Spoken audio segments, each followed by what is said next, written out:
Hello, How and Hoover. This is Mr. Hain. This video goes along with 5th grade's 1-point perspective lesson. I'm going to kind of show you how you can make a 1-point perspective drawing. And in this lesson, this week, is making block letters in 1-point perspective and really kind of practice for then next week's lesson where we're going to make a drawing using 1-point perspective. Okay, so for this one, I'm going to be using my pencil, and then you'll probably want a ruler of some type, to get your straight lines. Okay? All right, let's get started.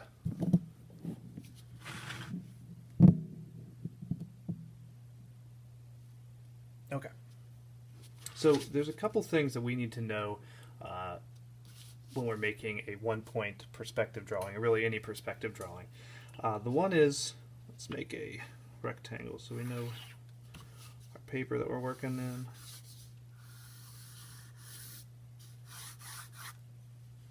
Okay, so let's say this rectangle is our piece of paper. There's some key terms that we need to know. One is the horizon line, which is a line that goes across your paper. Okay, it doesn't matter where it is really on your picture, but it's the horizon where like your land is down here and your sky is up here, and it's kind of where it fades off and comes together. So you're going to need to decide where your horizon line is. Really, if you put it in the middle of the paper, it might give you the most less extreme shapes, because the way your rectangle and your things float, if it goes above the horizon line, you're going to see underneath it. If it goes below the horizon line, you're going to see the top. So if you had it way down here, you're going to really have some extremes. So kind of in the middle is going to give you the best balance. Then the other thing is our vanishing point. In 1-point perspective is exactly that. There's one point. Let's just make ours in the center for this, but it could be off to the side. And all of your lines are going to one point. It's just vanishing into the background all the way back here. So like if this was a road, the road would be coming out here, going back, and your buildings. Everything goes back to that one point. Okay?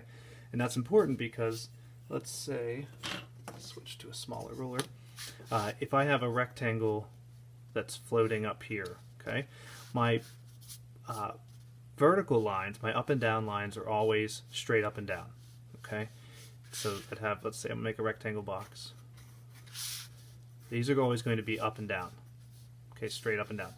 When you connect the top, these horizontal lines are also always going to be parallel to the edge of your paper. Okay, it's the lines that come off your corners. If I connect the corner up here and I connect my vanishing point, it should go all the way back to that vanishing point. This one's going to go all the way back here. Same thing with this one. Okay.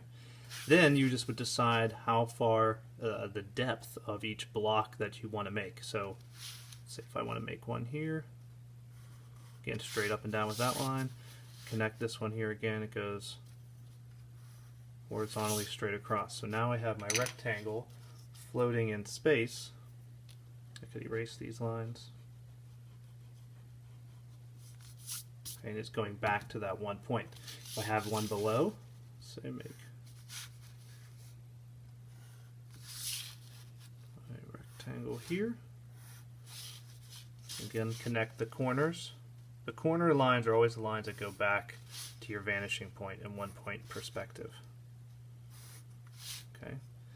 Then again, decide how the depth of it is, how deep it is. Connect those. Now I have a block. Again, a nice 1-point perspective. And you can see the extremes, because these are really close to that vanishing point. It's going to be a really tight angle going back. If we put one that's further out, let's say all the way up here, just eyeball this for a second. Okay, so I have that. Again, use the corners, line it up with vanishing point in the corner, vanishing point, vanishing point in the corner, vanishing point in your corner. Again, decide, let's say this one's going to be a deeper box.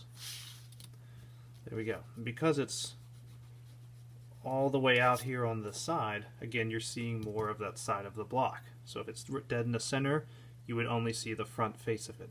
But as it goes across, you see a little more of that side, a little more of this one. Okay? So that's one point.